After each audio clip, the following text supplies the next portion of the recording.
வணக்கம். 2026 சட்டமன்ற தேர்தல் வாக்குப்பதிவு தொடர்பாக தமிழக வரலாற்றில் சிகரமான வரலாற்று நிகழ்வு நிகழ்ந்திருப்பதாக தமிழக வெற்றி கட்சியின் தலைவர் விஜய் அவர்கள் தெரிவித்திருக்கிறார்.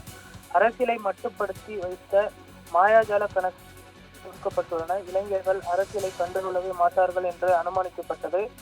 இளைஞர்களும் பெண்களும் அரசியல் பேசும் அதிசயமும் அவசியமும் நிகழ தொடங்கிவிட்டது.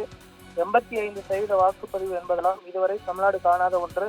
தமிழக தேர்தல் அரசியலை அர்த்தப்படுத்திய தமிழக மக்களுக்கு சிரம் தாழ்ந்த நன்றி.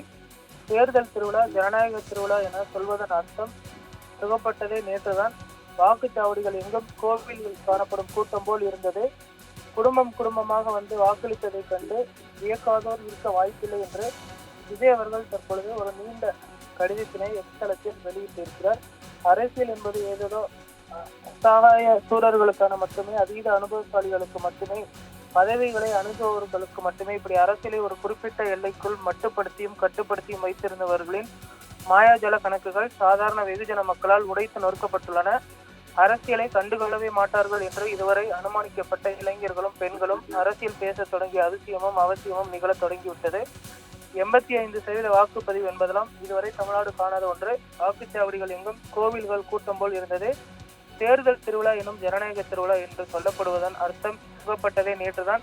இந்த 2026 ஏப்ரல் 23ஆம் தேதி. எனினும் இது ஒரு தொடக்கம் மட்டுமே. குறிப்பாக நம் குடும்பத்தினரை வழிநடத்திய என் குட்டி நண்பா நண்பிற்கு என்னுடைய உங்கள் விஜய் மாமாவின் பெற்று வணக்கமும் நன்றியும்.